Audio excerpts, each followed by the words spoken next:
हम लोग पढ़ने वाले हैं क्लास 10th का बायोलॉजी का 3rd चैप्टर जिसका नाम है परिवहन। आज हम लोग जानेंगे कि परिवहन क्या होता है और पेड़ पौधों में परिवहन किन किन ऊतक के द्वारा किस प्रकार से होता है, उनकी विशेषताओं के बारे में पढ़ेंगे। देखिए, आज का मेन टॉपिक है जाइलम और फ्लोएम को लेकर के। जाइलम और फ्लोएम को 2018, 2019, 20, 21, 2022 में क्वेश्चन नहीं पूछा है, तो उम्मीद है कि 2023 में इस टॉपिक से क्वेश्चन पूछेगा। और हम भी आपको एग्जाम लेंगे तो निश्चित और बिहार बोर्ड टाइप से लेने वाले हैं, तो इस टॉपिक से भी आपको क्वेश्चन रहेगा 1 या 2 नंबर के, तो आप इसको गौर से देखेंगे।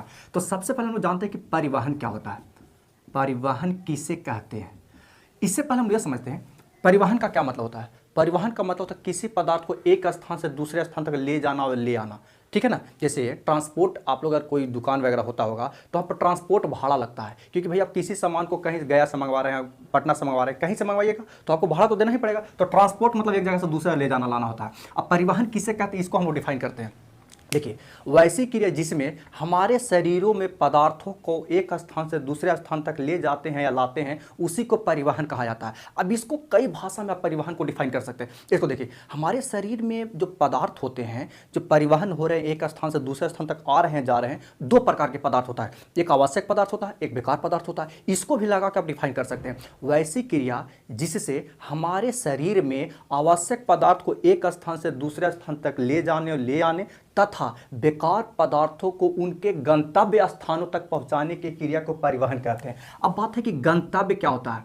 गंतव्य मतलब क्या होता है, गंतव्य मतलब जहां से वो बाहर निकाला जा सके, बाहर निकाला जा सके, उसी का मतलब होता है गंतव्य। समझ में आ गया आपको बात। अब समझते हैं कि जीव तो बहुत प्रकार के होता है, एक कोशिकीय होते हैं, बहु कोशिकीय होते हैं, उनमें परिवहन की अलग अलग विधि होती है, उसके बारे में समझते हैं। तो पहले एक कोशिकीय के बारे में समझ लेते हैं कि आखिरकार एक कोशिकीय जीव होते हैं, उसमें परिवहन की क्रिया किसके द्वारा, तो कौन अंग भाग लेता है, क्या प्रक्रिया होता है। तो देखिए बबुआ, उसमें तो सिर्फ बेचारा में एगो कोशिका है। अब एगो कोशिका में अंग की तो बातें ना होता है, तो चाहे आप एक कोशिकीय में कोई भी प्रक्रिया हो, सब के सब विसरण के द्वारा होता है। किसके द्वारा होता है, विसरण के द्वारा। अब चाहे आप पोषण की बात कीजिए, श्वसन, परिवहन, उत्सर्जन, समन्वय, नियंत्रण, जनन, कोई भी प्रक्रिया विसरण के द्वारा होता है। वो अक्सर पूछ देता है ये वाला क्वेश्चन, इस बात को आप ध्यान में रखिएगा।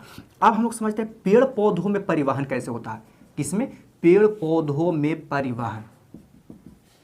अब देखिए, पेड़ पौधों में परिवहन बबुआ 2 प्रकार के ऊतक के द्वारा होता है। कितने प्रकार के ऊतक, 2 प्रकार के ऊतक के द्वारा होता है। अब कौन कौन ऊतक है भैया, तो पहला है जाइलम, जाइलम या इसको एक और नाम है दारू, ठीक है ना। और दूसरा है फ्लोएम, फ्लोएम, इसका एक और सेकेंड नाम है बास्ट, बास्ट। अभी दोनों को बारे में समझते हैं। देखिए, आपको ना हम विशेषता भी पढ़ाते चलेंगे और साथ साथ आप इसका अंतर भी लिखते चलिएगा। अब पहले तो हम जाइलम और फ्लोएम को डिफाइन करेंगे कि जाइलम और फ्लोएम होता क्या है। देखो, भोजन के रूप में क्या क्या चाहिए, किसी को भी जीव को भोजन के रूप में 2 चीज़ चाहिए। एक चाहिए खाद्य पदार्थ, क्या चाहिए, एक खाद्य पदार्थ, और दूसरा पीने वाला यानी जल और खाद्य पदार्थ यानी खाते हैं जिसको हम लोग, एक होता है पीते हैं। तो देखिएगा, ज से जाइलम और ज से जल, फा से फ्लोएम और फा से फल। फल हम लोग पीते नहीं, हम लोग खाते हैं।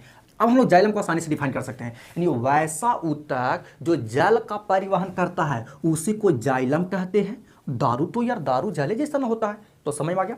अब फ्लोएम ऊतक किसे कहते हैं, तो वैसा ऊतक जो खाद्य पदार्थ का परिवहन करते हैं उसी को फ्लोएम कहते हैं। अब हम लोग विशेषताएं भी समझ लेते हैं। जाइलम फ्लोएम, उम्मीद है कि आपको समझ में आ गया। अब देखिए, जब जाइलम से जल का परिवहन करता, फ्लोएम से फल यानी भोज पदार्थ का परिवहन करता है, तो सबसे पहले अंतर मोही लिख लेंगे, विशेषता मोही लिखेंगे यह जल।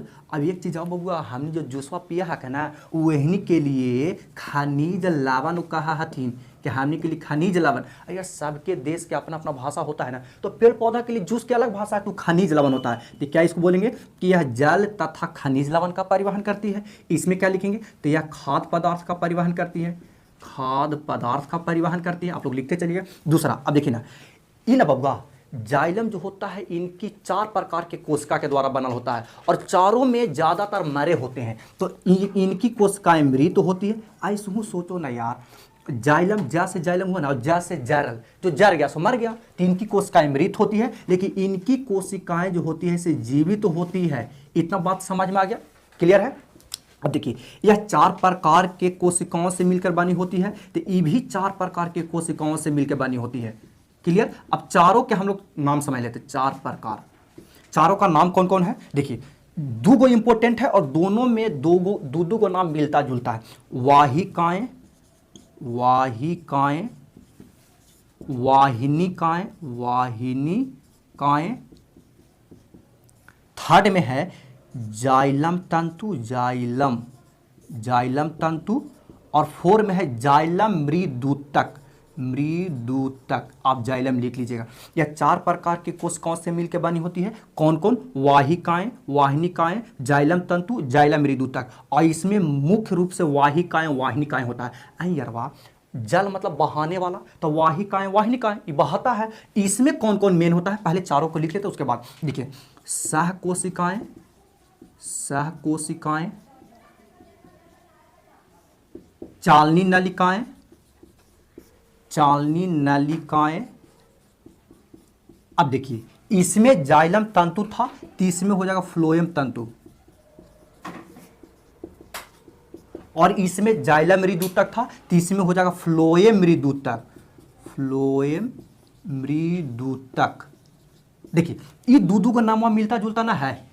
इसमें मेन है वाहिकाएं, वाहिनिकाएं। इसमें मेन है सह कोशिकाएं, चालनी नलिकाएं। सह कोशिकाएं को साखी कोशिका भी कहा जाता है। इतना बात आपको समझ में आ गया। अब इसमें देखिए, अब जल, पेड़ पौधे तो जल से ग्रहण करते हैं, जल से ऊपर जाती है जल, और रिटर्न नीचे नहीं आता है बबुआ। इसका मतलब है कि यह नीचे से ऊपर की ओर केवल गति करता है, ऊपर से नीचे की ओर नहीं करता है। तो ये भी बहुत इंपॉर्टेंट है कि लिखेंगे कि इसमें जो जल होती है नीचे से ऊपर की ओर केवल गति करती है। लेकिन जब भोजन की बात करेंगे ना यार वाह, तो भोजन ऊपर से नीचे भी आती है और नीचे से ऊपर भी जाती है, क्योंकि भोजन तो पत्तियों में बनता है और नीचे आ गया मान लीजिए नीचे ज़्यादा आ गया तो फिर नीचे से ऊपर जाता है। तो इसको लिखेंगे यह दोनों नीचे से ऊपर तथा ऊपर से नीचे दोनों ओर गति करती है। इतना क्लियर समझ में आ गया।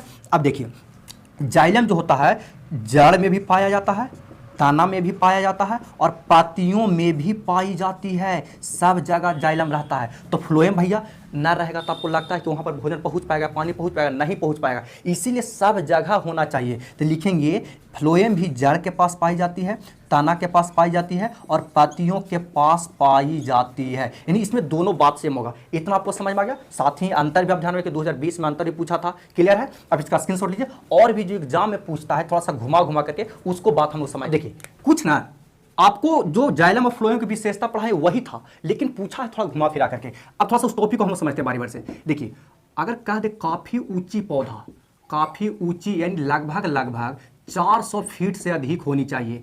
अगर ऐसा पौधा रहे ना तो बबुआ उसमें जल जो परिवहन होता है वो जाइलम के द्वारा नहीं होता है, वो होने लगता है रसारोहण के द्वारा। रसारोहण एक प्रक्रिया है। काफी ऊंची पौधा में जल का परिवहन किसके द्वारा होता है? रसारोहण। अब रसारोहण किस ऊतक में होती है? ती होती है फ्लोएम में होती है। ये ध्यान रखना है। आपको क्वेश्चन कैसे पूछा था कि काफी ऊंची पौधे में, पेड़ में जल का परिवहन किस प्रक्रिया के द्वारा होता है? तो रसारोहण। और कौन सी ऊतक में होती है? तो फ्लोएम में होती है, क्योंकि उसमें तो जाइलम रहबे करता तब का टेंशन था, नहीं खाली फ्लोएम बचेगा। क्योंकि भैया कितना भी ऊंचा पौधा पेड़ रहेगा भोजन तो बनेगा, तो भोजन बनेगा तो भोजन तो पत्तियों बनता है। अब वहां से भोजन को लाने के लिए फ्लोएम चाहिए ही, तो फ्लोएम ही जल का भी परिवहन करने लगती है और साथ ही साथ भोजन का तो करवे करती है। यानी उस स्थिति में इसको एक्स्ट्रा काम मिल जाता है जल को ले जाने के लिए भी। बात आपको समझ में आ गया? अब देखिए, अब सोचिए पेड़ पौधों में जो भोजन किस रूप में जमा होता है? तो सुक्रोज के रूप में होता है। आपको बताए थे सुक्रोज के रूप में होता है। तो ये पूछा था 2019 में ऑब्जेक्टिव में कि फ्लोएम किसका परिवहन करती है? उसमें जल खाद्य पदार्थ नहीं था, ग्लूकोज था, कार्बोहाइड्रेट था, सुक्रोज था, फ्रक्टोज था। तो भैया सुक्रोज यानी कह सकते हैं कि फ्लोएम किसका परिवहन करती है? तो सुक्रोज का परिवहन करती है, सुक्रोज का परिवहन करती है। तो इस टाइप से घुमा घुमा के प्रश्न पूछता है, इस बात को ध्यान रखना है। अब देखिए आपको जो जल वाला बात है, खाद्य पदार्थ वाला बात है, खाद्य पदार्थ, इसको कैसे घुमाता है? आपको उल्टी भी दे सकता है कि जल का परिवहन कौन करती है? तो जाइलम। या ऐसे बोल सकता है कि जाइलम किसका परिवहन करती है? तो जल का परिवहन करती है। और खाद्य पदार्थ किस को कौन परिवहन करता है? तो खाद्य पदार्थ को फ्लोएम परिवहन करता है। या फिर भी बोल सकता है फ्लोएम किसका परिवहन करता है? तो खाद्य पदार्थ के। लेकिन भैया ई वाला पूछता है तो लेकर नाटक जाता है। आप इसको ध्यान में रखिएगा। तो जाइलम फ्लोएम आपको समझ में आ गया होगा। इस बार बहुत इंपॉर्टेंट है, इसको बखूबी ध्यान रखना। ठीक है, फिर हम लोग अगला वीडियो में पढ़ेंगे जंतुओं में परिवहन कैसे होता है।